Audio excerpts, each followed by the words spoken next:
Om Tat Sat. Welcome to Gyan Bhakti channel from Swami Nikhilananda. My humble prostrations to the all-pervading Brahman, to our worshipful Guruji, Swami Jyotirmayananji Maharaj, to Ram Parivar and all sages and saints, and to each of you divine soul watching today's Satsanga. So we are currently studying Mysticism of Ramayana, a new scripture we just started yesterday, and we will continue that journey. Commentary is by my worshipful Guruji, Swami Jyotirmayananji Maharaj, narrated by myself, Swami Nikhilananda. So let's get started. We had yesterday covered sage Valmiki and his journey towards becoming a saint. As he cried, so the two birds we discussed yesterday were having sporting, and then one of them was the male bird was shot down with an arrow by the hunter, and the female bird was shrieking in pain and crying. So as her cries pervaded the atmosphere, the sage was touched by the anguish of the tender bird. He instantly glimpsed all the misery of the world symbolized in this simple event, and it moved his heart with a sublime emotion. He expressed his sentiments by calling out in elegant Sanskrit words which meant, "O cruel fowler, why have you shot this bird that was at the height of its joy? May you be cursed and never find any rest." The sage spoke not in ordinary prose, but in perfect poetic meter. Imagine somebody who was a highway robber and a killer transformed into such a amazing holy personality. Amazed at the upsurge of spontaneous poetry from his heart, Valmiki then began to reflect upon the implications of the event he had just witnessed. He saw in the experience of those two birds the fate of all living beings in this world. He realized that all beings are joined with their dear ones and the objects they love for only a short time. And just when they are at the height of joy, there comes an arrow from an unknown direction, the arrow of death, the arrow of disaster. Even before a person has had time to fulfill his desires, without warning, he is trampled by death. That is the destiny of all human beings, not due to any bad karma, but by the very nature of being born and entering into embodiment. That is why they say, "Deha dhare ka dand hai, har kahu ko hoye, jnani bhugte jnana se, murakh bhugte roye," which means that this body is a punishment that we all have to go through. While it is in this body, we do have the possibility to do good things and to evolve, but it also is a punishment because of birth, old age, disease, and death, which are all painful events.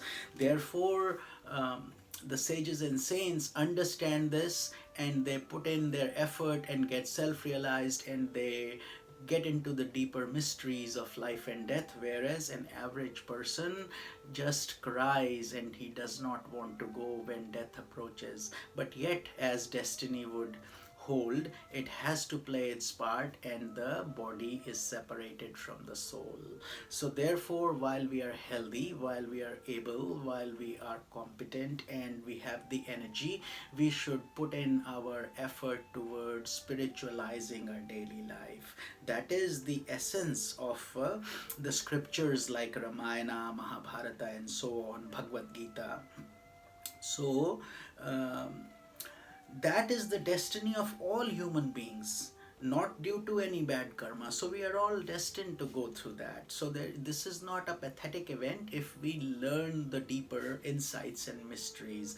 And if you follow this Gyan Bhakti channel and the wisdom of our Divine Master and whatever I have learned that I'm sharing with you regularly, I think we will all benefit from this incredible wisdom.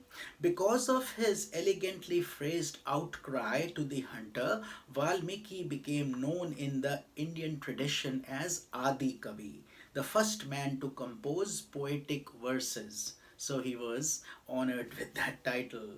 That title has been given to him to glorify his poetic art, because that poetic expression became the basis of inspiration for thousands and thousands of poets that came later in India. According to a popular story, Brahma, the creator, appeared before Valmiki the moment he composed that first verse and blessed him, Brahmaji, the creator. Brahma then encouraged Valmiki to write a story of Rama in the very same melodious meter, assuring the sage that he would have insight into the story by divine grace. So, when you are sincere in your effort, the divine grace automatically comes and guides us. Thus, Valmiki began to compose the verses of the Ramayana even before Rama had incarnated, because of his insight into the past, present, and future. Because the divine will, what is not impossible, nothing, everything the divine will can easily do.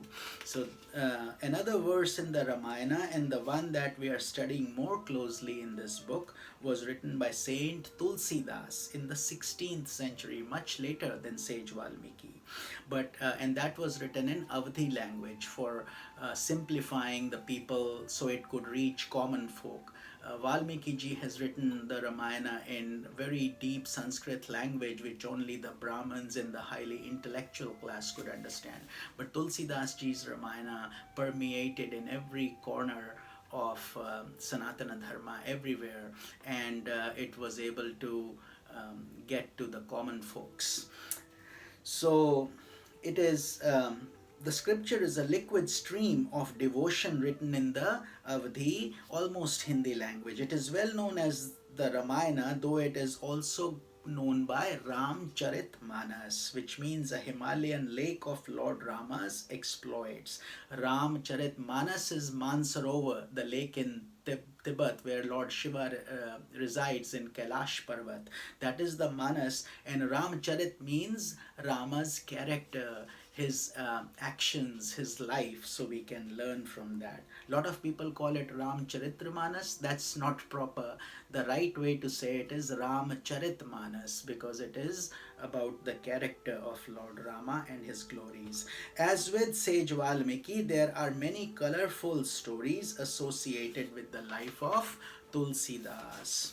So let us study a little bit about Saint Tulsidas. We have just covered sage Valmiki. All these saints and sages are divinity on earth. What they leave behind is a fragrance of their scriptures that continue for centuries and time immemorial. So Saint Tulsidas, according to historians, Tulsidas ji was born in 1496 AD, and he lived for 120 years, dying during the 17th century. So he was almost born at the beginning of the 15th century, 1496. So, and he lived all the way till 17th century. He was born in India in a village in UP, Uttar Pradesh, somewhere near Prayag. Due to strange circumstances surrounding his birth and early childhood, he became orphaned by the age of 5, wandering from door to door until he was discovered by a Swami, Sri Anantananda, who found in the boy something remarkable. When first asked about his name, the nameless boy simply talked about Rama. Thus, the sage called him Rambola, which means one who spoke of Rama. Sri Anantananda initiated him into the Rama mantra, guided him in the study of the scripture, and educated him according to the standard of that time. So when Tulsidas grew into manhood, he became attracted to a lady and he married her. Soon he became so enamored of his wife that he forgot everything else. According to one popular story, shortly after they were married, Tulsidas' wife had to go to her parents' home for a while. During that time, young Tulsidas, feeling that he could not live without her, decided to visit the house where his wife was staying in a village just across the river. So we will continue this wonderful insight about Saint Tulsidas in tomorrow's satsang. This is Swami Nikhilananda. Om Tat Sat.